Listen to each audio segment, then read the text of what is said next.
Bon Matin Sud Radio, 7h, 8h30, Patrick Roger.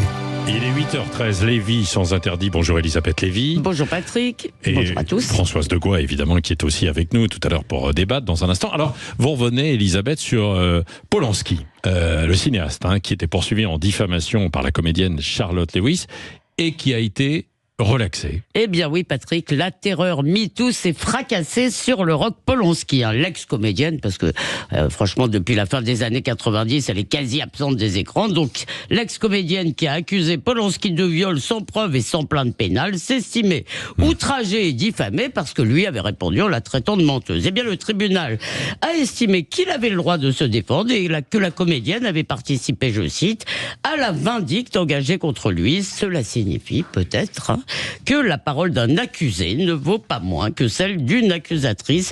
Et c'est surtout, je m'en réjouis, le premier réveil de taille pour les escouades de médiocres qui voudraient, sous la sainte bannière de MeToo, recueillir les bénéfices de la victimisation, faute de pouvoir compter sur ceux de leur talent ou de leur succès.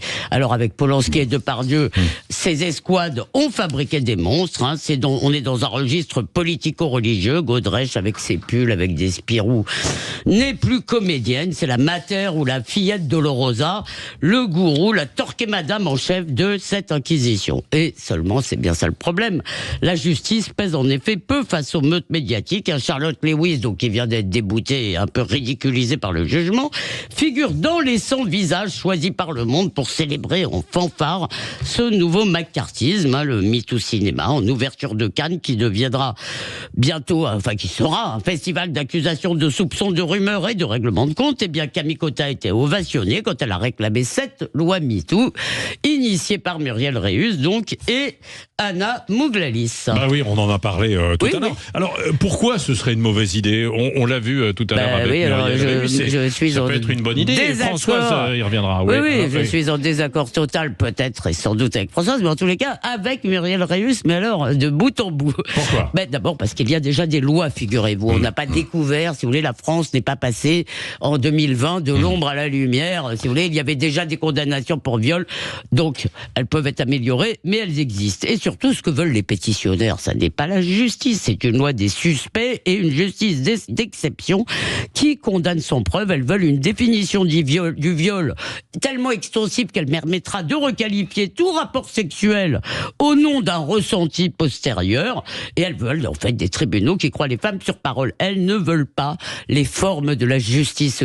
Et le problème, si vous voulez, c'est que souvent dans ces affaires, quand il n'y a pas de preuves, on ne peut pas condamner. C'est comme ça. C'est peut-être terrible, mais quand vous n'avez pas de preuves, vous ne pouvez pas demander à un tribunal de condamner. Godrèche, donc, et ses adeptes s'insurgent à cause des classements sans suite. Donc, plus de 90%, vous a-t-elle dit. Et si c'était le nombre d'accusations fantaisistes qui explosait, vous croyez vraiment que les tribunaux aujourd'hui se fichent des affaires de viol? C'est ridicule. C'est pas que les tribunaux, parce que parfois, ça n'a pas le temps d'aller jusqu'au bout. Bon, je vous laisse terminer.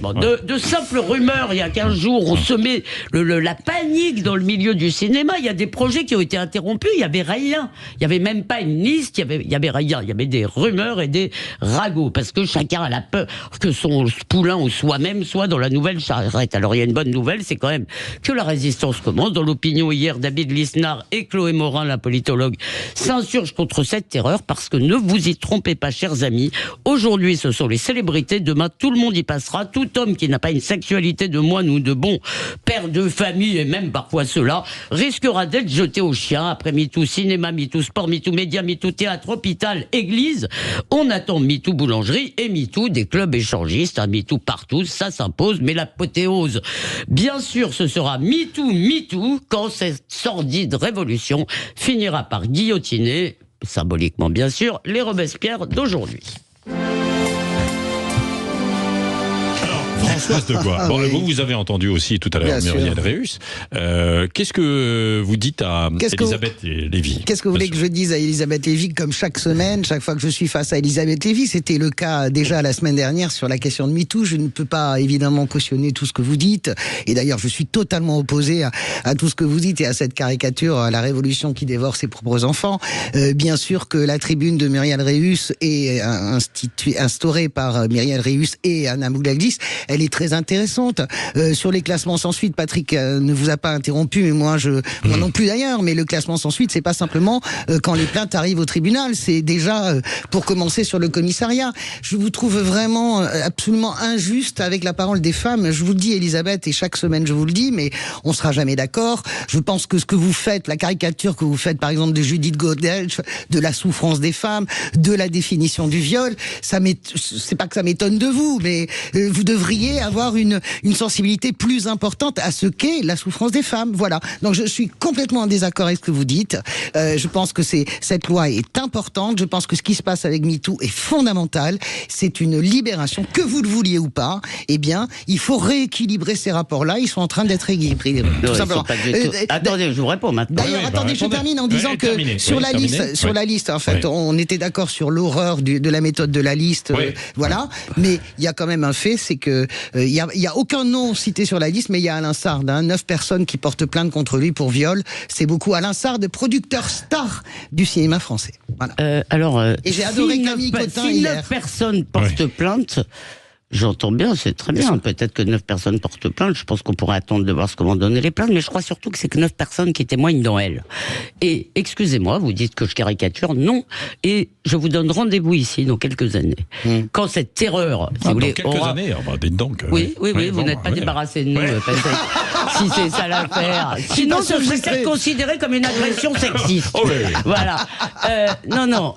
Et vous me demandez d'être sensible à la souffrance de X, Y et Z. Moi, je vous demande d'être sensible au ridicule, au côté gourou, aux prêches.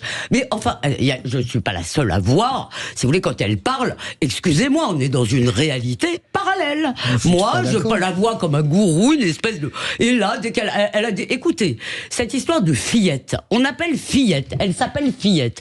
Dans un monde où on demande où les adolescents ont le droit de dire qu'ils peuvent se faire appeler Pierre ou Paul quand ils sont des filles, si vous voulez, une fille de 14 ans, c'est une adolescente, d'abord, c'est pas une fillette, et arrivée à 55 ans, elle n'a que des pulls avec des babards, c'est un message, je suis l'enfance outragée à jamais. Maintenant, on a la fifi de Dieu maintenant, c'est pas la... Si, je suis désolé, je la trouve ridicule, c'est mon droit. Vous avez le droit, mais vous avez absolument le droit. Moi, je connais votre... Vous n'êtes pas la seule, mais vous n'êtes pas non plus majoritaire. J'entends votre diatribe, mais vous pouvez entendre ce que je vous dis moi. Je pense qu'il faut entendre la sincérité. Je pense que tout n'est pas fabriqué. Je pense qu'il y a des... Et c'est avéré, Gérard Depardieu, ça n'est pas qu'une fabrication médiatique.